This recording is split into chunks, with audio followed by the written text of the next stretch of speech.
India versus Pakistan एक बहुत ही पुराना किस्सा है जिसकी वजह से अब तक करीब 350 से ज्यादा सिविलियंस और 600 से ज्यादा जो हमारे सिक्योरिटी पर्सोनल्स हैं उनकी जान जा चुकी है। और उसी रिस्पेक्ट में हमने टाइम एंड अगेन अपना एतराज जो है वो फरमाया है, लेकिन फिर भी पाकिस्तान अपनी टेररिस्ट एक्टिविटीज से बाज नहीं आया। उसी के चलते अगर आप देखें तो अभी जो पहलगाम अटैक हुआ उसके जवाब तले ही हम लोगों ने, हमारी कंट्री की गवर्नमेंट ने ऑपरेशन सिंदूर जो था वो लॉन्च किया, जिसके चलते अगर आप देखें तो 9 पर्टिकुलर साइट्स को टारगेट बनाया गया एंड उन्हीं साइट्स पे बिना कोलैटरल डैमेज इंश्योर किए जो था वो हमला किया गया। जिसके पर्सपेक्टिव में अगर आप देखें तो मसूद अजहर समेत करीब उसके जो 10 घर वाले हैं उनके भी जान माल जाने की यहाँ पे जानकारी हमको मिल पाती है। लेकिन अगर हम देखें तो कई सारे पॉजिटिव और नेगेटिव एस्पेक्ट्स भी इस पर्टिकुलर जो प्रोग्राम है उससे जुड़े हुए हैं। अगर हम इस एयर स्ट्राइक के बारे में बात करें तो आपको पता ही है कि ये करीब 1:05 से 1:30 के बीच की गई थी, जिसका जो आइडिया था वो यही था कि ना डिटर करें हम, ना किसी इनोसेंट की जान लें, बल्कि जो लोग इस एक्ट में इन पर्टिकुलर इन्वॉल्व हैं उनसे जो है बदला लें। क्योंकि इसी पर्सपेक्टिव से हमारा आइडिया था कि every time anyone thinks of it कि जा अपनी गवर्नमेंट को बता के आ, the person in front comes up and say जा बता दिया and has operation Sindoor like in front of them. अगर आप देखें तो ऑपरेशन सिंदूर के पर्सपेक्टिव में मोदी जी जो है उन्होंने जवाब दिया एंड कई सारे रिपोर्ट्स के चलते हमको ये भी पता चल रहा है कि ऑपरेशन सिंदूर जो नाम दिया गया वो भी जो था प्राइम मिनिस्टर द्वारा ही दिया गया। क्योंकि अगर आप देखें तो पहलगाम में बाय एंड लार्ज जो भी टेररिज्म फैलाने की यहाँ पे हरकत हुई थी वो इसी पर्सपेक्टिव से हुई थी कि लोगों को उनके परिवारजनों के सामने ही मारा गया जिससे कि वो ट्रॉमेटाइज हो जाएं।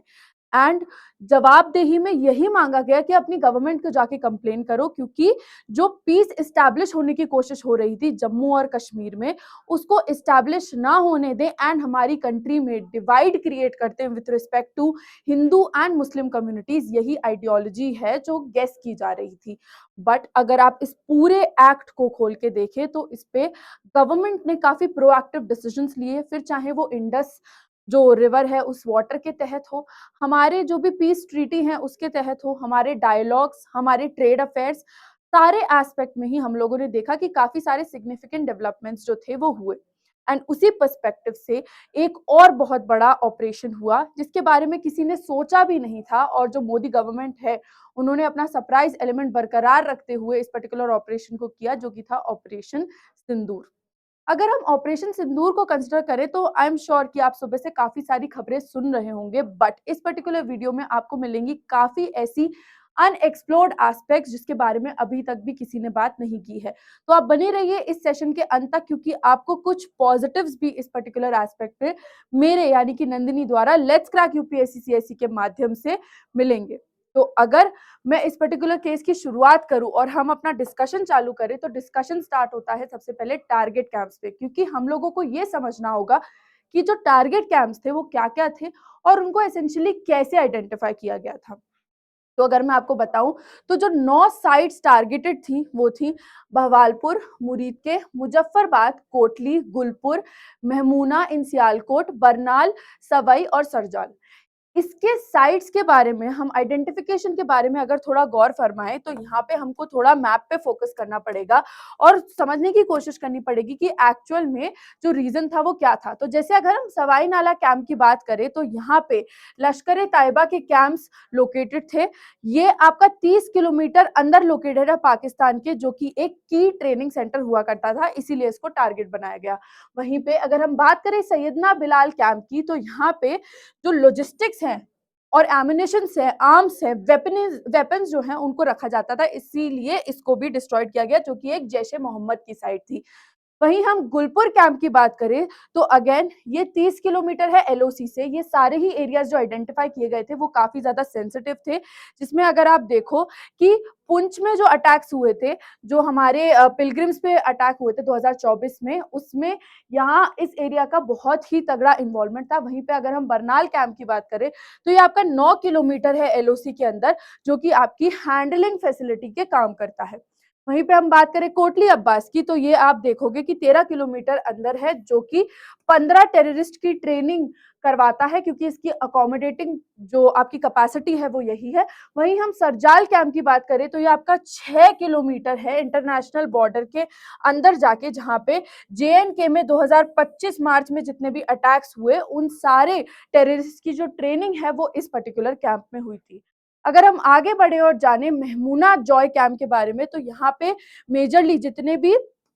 एयरबेस अटैक्स हुआ करते थे, स्पेसिफिकली पठानकोट का, वो यहीं पे प्लान किया गया था। एंड अगर यहाँ पे ये जो साइट थी वो मुजाहिदीन की साइट थी, हिजबुल मुजाहिदीन की साइट थी। वहीं हम मरकज ताइबा की बात करें तो ये आपका ट्रेनिंग ग्राउंड था, जो हमारा 26/11 में अटैक हुआ था मुंबई में। तो उस पर्सपेक्टिव से आप देख पा रहे हैं कि जितनी भी साइट्स हैं उन्होंने हमारी कंट्री को सिग्निफिकेंट डैमेज जो है वो पहुंचाया है। एंड उसी पर्सपेक्टिव से हमारा जानना बहुत जरूरी हो गया कि सिर्फ ये 9 साइट्स ही क्यों,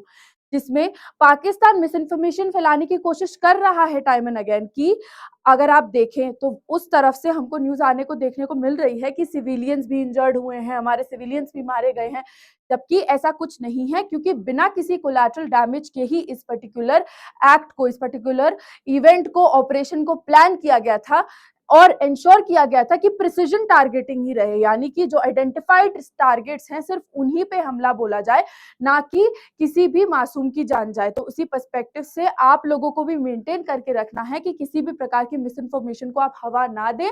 और खुद भी इंस्टिल ना करें। फैक्ट चेक अपना पहले पूरा करें, क्योंकि ऐसी ही सारी सेंसिटिव सिचुएशंस में जो हमारे दुश्मन देश होते हैं वो फायदा उठाने की कोशिश करते हैं। अगर मैं आपको आखिरी साइट के बारे में बताऊं, जो कि है मरकज सुबह अल्लाह, तो ये जैश ए मोहम्मद की साइट थी, जो कि हेडक्वार्टर था आपके रिक्रूटमेंट, इंडोक्ट्रिनेशन और ट्रेनिंग के लिए। इस पर्टिकुलर साइट पे अगर आप देखो तो मेजर ऑफ द एक्टिविटीज आपकी प्लान की जाती थी अगेंस्ट द कंट्री। तो इसी पर्सपेक्टिव से इन सारी 9 साइट्स जिनके बारे में मैंने अभी आपको बताया, उनको आइडेंटिफाई किया गया था, जिसके चलते हम देखते हैं कि 9 की 9 साइट्स अच्छे से न्यूट्रलाइज कर दी गई एंड वहां पे अब किसी भी प्रकार का infrastructure with respect to terrorism exist नहीं करता, जिससे कि हमारा ऑपरेशन सिंदूर जो था वो एक मैसिव सक्सेस प्रूव हुआ। अगर हम आगे बढ़े और जाने की और क्या क्या डेवलपमेंट्स हुए हैं बाय एंड लार्ज जो अभी तक डिस्कस नहीं हुए, तो जो करतारपुर कॉरिडोर है वो भी बंद कर दिया गया है। हालांकि जब पहलगाम अटैक हुआ था तब इस कॉरिडोर को ओपन रखा गया था, लेकिन जैसे ही ये स्ट्राइक हुई तो आप देखेंगे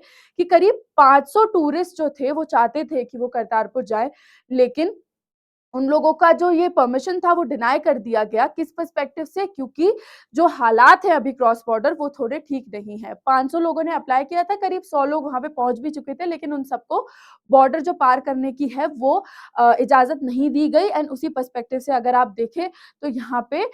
इस पर्टिकुलर कॉरिडोर को क्लोज करने का भी आइडेंटिटी रखा गया, जिसके तहत इफ यू सी, तो अब कोई भी विजिटर अलाउड नहीं है गुरुद्वारे को विजिट करने के लिए, जो कि वीजा फ्री एक लोकेशन हुआ करती थी बिफोर दिस पर्टिकुलर स्ट्राइक। अगर हम आगे बढ़े और जाने की और क्या क्या डेवलपमेंट्स है, तो मेजरली चाइना भी आता है बैक करने के लिए और बोलता है कि वट एवर इज हैपनिंग इसको हमें रिस्ट्रेन करना चाहिए। एंड अगेन इंडिया और पाकिस्तान को अपना काम मेंटेन करते हुए पीस कीपिंग पे काम करना चाहिए and they should also have a dialogue as to जो भी चल रहा है वो सारी चीजें हमारी एक अच्छे तरीके से एड्रेस हो पाए। तो उसी पर्सपेक्टिव से अगर आप देखो तो चाइना भी यहाँ पे बैक करने आया कि आप लोग जो है एक मिडिल ग्राउंड लाने की कोशिश करो। बट अगेन इस सारे चीज को हम एज अ लूप होल भी कंसिडर करें तो हमको ये देखने को मिलेगा कि एक्चुअली चाइना के क्या इंटेंशंस है वो भी हमें यहाँ पे फिगर आउट करने की कोशिश करनी पड़ेगी, क्योंकि बाय एंड लार्ज जो वर्ल्ड है उसका अलग अलग पर्सपेक्टिव है इस पर्टिकुलर एस्पेक्ट पे, इस पर्टिकुलर ऑपरेशन पे। बट देन हम लोगों को इसको कैसे टैकल करना है, कैसे डील करना है, that is something that we need to take care of as a country, as a nation, जो कि 1 डिग्री रिलेशन पे इन्वॉल्व है इस पर्टिकुलर ऑपरेशन में, इस पर्टिकुलर एक्ट ऑफ वॉर में एज क्लेम्ड बाय पाकिस्तान। अगर आप देखो तो ये जो विलिंगनेस है वो सारी मैक्सिमाइज करने के लिए है रिस्ट्रेंट को, जिससे कि जो लार्जर इंटरेस्ट ऑफ पीस है वो मेंटेन हो पाए और स्टेबिलिटी जो है वो दोबारा से इस्टेब्लिश हो पाए। अब ये सारी तो ऐसी चीजें थी जो कि हमारे ऑपरेशन से ताल्लुकात रखती थी, लेकिन हमारी कंट्री में क्या सिग्निफिकेंट डेवलपमेंट हुआ with respect to whatever is operation Sindoor, तो अगर उसकी बात करें तो नंबर 1 जो है वो था जब आपने सुबह ब्रीफिंग देखी होगी हमारे इस पर्टिकुलर ऑपरेशन के लिए जो प्रेस ब्रीफिंग ऑर्गेनाइज की गई, तो वो आपकी विंग कमांडर व्योमिका सिंह और कर्नल सोफिया कुरैशी द्वारा हेड की गई थी। अगर आप देखो तो इन दोनों ही लोगों ने सेंटर स्टेज जो था वो आइडेंटिफाई किया एंड उसी पर्सपेक्टिव से एग्जीक्यूशन जो था ऑपरेशन का उसको एक्सप्लेन किया। अगर मैं आपको बताऊं तो कर्नल सोफिया कुरैशी जो है she has made history as the first woman in command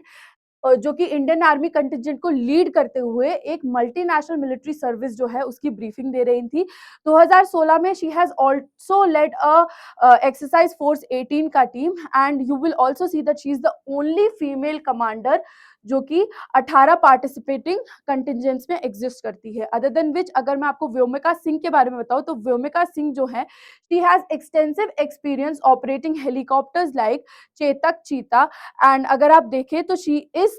was commission as a helicopter pilot in the Indian air force, जिनको परमानेंट कमीशन अभी फिलहाल मिल गया था while she was serving there. तो इसी पर्सपेक्टिव से this is the number one development that has taken place and if we talk about the other development जो कि हमारी कंट्री के पर्सपेक्टिव से काफी मेजर है, एक टेक्नोलॉजिकल डेवलपमेंट है, तो वो है कि पहलगाम थीम्ड क्रिप्टो टोकन्स जो हैं वो इशू किए गए हैं जो कि आपके काम करते हैं सोलाना ब्लॉकचेन में and this is not the first time जो कि आपके टोकन्स किसी एक पर्टिकुलर इवेंट के पर्सपेक्टिव में रेस किए गए हैं, ऐसा पहले भी हो चुका है। बिकॉज इफ यू सी तो ये वाले जो क्रिप्टो टोकन्स हैं वो आपके ऑपरेशन सिंदूर के पर्सपेक्टिव में लॉन्च किए गए हैं। व्हाइल यू सी कि पहले के जो टोकन्स जो कि किसी भी इवेंट के पर्सपेक्टिव से लॉन्च किए गए वो हमारे OpenAI whistleblower Suchir Balaji के नाम पे भी कर चुके हैं। हालांकि इनकी जो वॉलेटिलिटी रहती है वो थोड़ी हाई रहती है बिकॉज ये सिर्फ एक इवेंट पर्सपेक्टिव से खरीदे बेचे जाते हैं एंड कई बार ऐसा होता है कि इनकी जो रीसेल वैल्यू होती है वो भी एग्जिस्ट नहीं करती है, आप इसको बस खरीद सकते हैं, दोबारा बेच नहीं सकते। तो उस पर्सपेक्टिव से we see then again it's a tech development that we should actually know with respect to the blockchain and cryptocurrency aspect of this country because by and large अगर हम बात करें तो सेंसेक्स और निफ्टी जो है they have already taken a drop but ये जो डेवलपमेंट्स हैं वो काफी ज्यादा मेजर हैं क्योंकि हमें हमारी कंट्री में जो भी ऑपरेशंस हो रहे हैं उस पर्सपेक्टिव से क्या डेवलपमेंट है, specially if they are very very integral towards our internal security, ये हमको पता होनी चाहिए not only as civil services aspirants but also as the general mass public, ताकि कोई भी प्रकार की मिस इन्फॉर्मेशन जो है वो हम तक ना पहुंचे and before it reaches us we already know what is the actual scenario. So whatever may be the advancements are with respect to your economic development, geographical development, political development या फिर international और geopolitics की aspect से वो आप लोग तक पहुंचा दिए जाएंगे। आपको करना बस यही है कि हमारे चैनल के साथ जुड़े रहना है जिसका प्योर आइडिया यही है कि वो एजुकेशन को डेमोक्रेटाइज करे एंड आपको जितना भी जरूरी कंटेंट है with respect to the developments that are happening in this country and in the global aspect वो आप तक पहुंचाएं। तो अगर आपको ये सेशन अच्छा लगा हो क्योंकि हम लोगों ने कोशिश की कि आपको एक नया पर्सपेक्टिव दें इस पर्टिकुलर ऑपरेशन से, then please do like share comment and subscribe to this channel let's crack UPSC CSE एंड अगर आपको कोई भी फीडबैक है तो आप वो कमेंट सेक्शन में ऑफ कोर्स प्रोवाइड कर सकते हैं। अगर आप लोग मेरे साथ जुड़ना चाहते हैं तो इस क्यूआर कोड को स्कैन करें या आपको रिडायरेक्ट कर देगा मेरे टेलीग्राम चैनल पे एंड इस चैनल के साथ जुड़े रहें जिससे आपकी कोई भी एग्जाम रिलेटेड इंफॉर्मेशन जो है वो मिस आउट ना हो। तो आज के लिए बस इतना ही। Will keep on meeting each other with ऐसे ही करंट अफेयर्स के videos and academic videos and we are also planning something big for all of you जिससे कि आपका प्रीलिम्स 2025 जो है वो एड्रेस टू हो जाए। So with this is me Nandini signing off for the day. Thank you so very much for watching this session.